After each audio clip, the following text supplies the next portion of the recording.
at 0200 hours. Section 4 and HQ Section, 83 men in all, under the command of 2nd Lieutenant Holloway, left the camp for the last time, following in the footstep snow trail of the rest of the company, and marched to Clacton train station.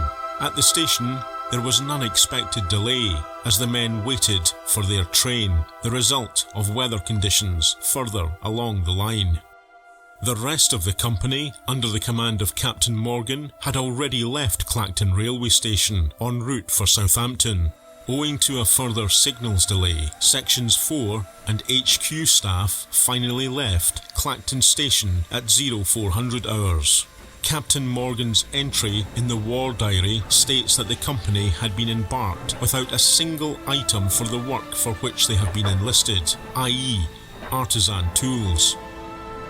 Most of the men took the opportunity to sleep as the train rolled towards London, stopping a short while before moving off to Southampton. The men encountered driving blizzard conditions as they boarded the ferry, the SSS Fenella, in the dark. However, just a short time after leaving the dockside, the ferry dropped anchor and could proceed no further, owing to thick, enveloping fog. It was a faltering start, which seemed to unnerve some of the men. Most had never been to sea before. On board, the conditions were cramped and very cold. Ginger George, the company's unwittingly conscripted feathered mascot, had been successfully smuggled aboard, but his persistent crowing was beginning to attract some unwanted attention from the officers. Rather sadistically, George was forced to drink petrol in a bid to keep him quiet, but unfortunately this resulted in his mistimed crowing ceasing for good. 6 hours later, Sergeant Major Brown notified Captain Morgan that a member of the company, Sapper Johnson, was suffering from pneumonia and would have to be taken to hospital. A special tug made its way out and Sapper Johnson was stretchered off the ferry. A few hours later, the fog cleared and the SS Fenella finally got underway and steamed towards Le Havre, where Morgan had landed some 23 years before. As they entered the port at 1900 hours, the Fenella once again dropped its anchor, as French port officials initially refused to allow the company to disembark. The following morning, the 1st of February 1940, the SS Fenella finally discharged its weary, cold and hungry cargo. Morgan formed the men up and marched them to the Croix Escale for lunch, only to find the meals were completely sour and inedible. Cold rations were distributed instead. The SS Fenella sailed back to the UK, leaving the hungry soldiers of 663 behind. The ferry that had operated out of the Isle of Man prior to the start of the war would later be sunk during the evacuation of British troops from Dunkirk on the 31st of May 1940, as she embarked troops on the now infamous East Mole Pier. In 1941, the wreck was refloated by the Germans and declared a prize of war by the Nazis and given the new name Rival. The vessel then operated along the River Elbe in Hamburg, only to be sunk for a final time during a massive RAF air raid that took place on the 31st of December 1944. Meanwhile, back in Le Havre, the men finally boarded an old passenger train at 1600 hours and left the central station in the French port en route for the city of Nantes, which straddles the river Loire. Reg Brown, a sapper and Cornishman from Section 2 who was a carpenter to trade, never forgot the long journey down from Le Havre. "I swear that train had square wheels on it," he recalled. "I've never felt so uncomfortable in all of my life."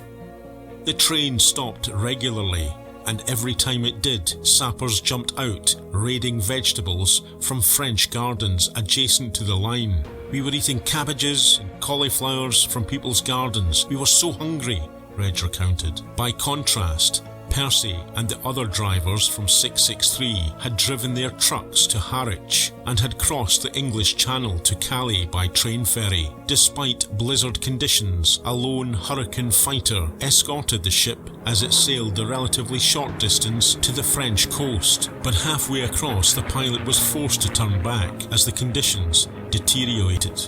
Soon after, a floating mine was spotted. Soldiers on board began to open fire on it with small arms, but it didn't explode, and the ship, thankfully, avoided hitting it.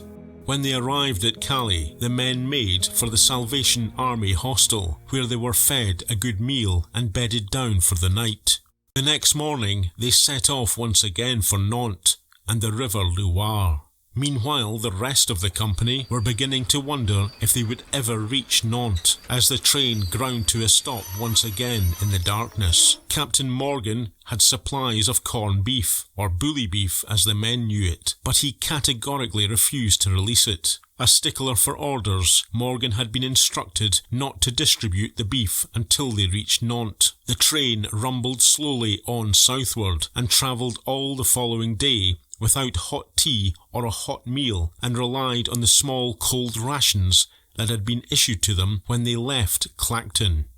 Finally, in the early hours of the 3rd of February, 56 hours after leaving Le Havre, the train carrying the bulk of 663 rolled into Nantes Central Station on the banks of the Loire. The men were exhausted, but Morgan formed them up and marched them a short distance over a bridge that spanned the river, down the Rue Sade-Carnot Avenue and into their billets at Garage de Tourville, where the men were given their first hot supper in 3 days. It had a big concrete floor, Reg remembered, laid out with palliasses from straw, and was able to hold the entire company. Each one of the palliasses, which were made from sackcloth, held 3 men. The men fell onto these, weary and exhausted.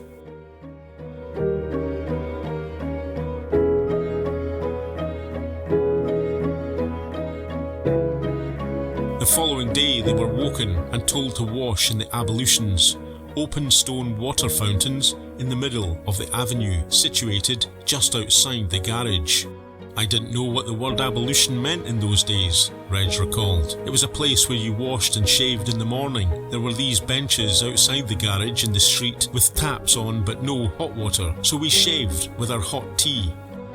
Reg and the rest of the soldiers shared these open washing areas with the locals. Most of the troops had led fairly sheltered lives before enlisting and were left goggle-eyed as the local women also bathed at the ablutions, giving not a second thought about washing their bare breasts in front of the men. At 10:30 hours, the men were paraded and given a kit inspection, and surprisingly, given the journey and deprivation of the past few days, only 2 men reported sick. Captain Morgan left the men and reported to Colonel Edwards, who was commanding the Royal Engineers at British HQ in Nantes. There, he informed the colonel of the lack of officers and tools for his men. At midday, the men were dismissed and began to explore the ancient city. Shortly after midday, Percy, fellow sapper Jimmy Skeels and other drivers together with 2nd Lieutenant Huss pulled up in the trucks. Percy was struck by the beauty of the city and was aware of its historic links to the slave trade. When 663 arrived, they must have thought it was a return to the good old days, he observed sarcastically. Whatever the locals really thought, there was no escaping the impact the thousands of British troops now descending on the city was having. Although the men of 663 and the other units based there were primarily support troops and not frontline fighting infantry units, the militaristic presence changed the character of the city in those early months of 1940. As the men of 663 became accustomed to life in Nantes, 1,400 kilometres away in Berlin, German commanders were drawing up their invasion preparations for France, known as the Manstein Plan. It included an attack through southern Belgium that avoided the Maginot Line with the military objective of reaching the Channel coast. The plan involved sending the 7th Panzer Division under Erwin Rommel and the 19th Corps commanded by Guderian through the heavily wooded and semi-mountainous region of the Ardennes. They would be followed closely by the 6th and 8th Panzer Divisions. French generals had believed that the Ardennes was impassable for tanks, and privately, some German officers expressed similar concerns about the plans. But on the 17th of February, Hitler gave his final approval for the offensive, although the attack would not be triggered until the 10th of May, under the codename of Case Yellow. Although the French civilians in Nantes, walking casually about their business, didn't yet know it, the brown khaki uniforms of the British and Canadian troops stationed in their ancient city would soon be replaced by the dark blue and black of the Wehrmacht in just a few short months. But for now, the company settled into a regular routine. As the men of 663 walked around the quiet gardens and cafes on their days off and acquainted themselves with the sights of the historic French city, such a possibility of a German attack seemed very remote indeed. But a gathering storm was building in the north.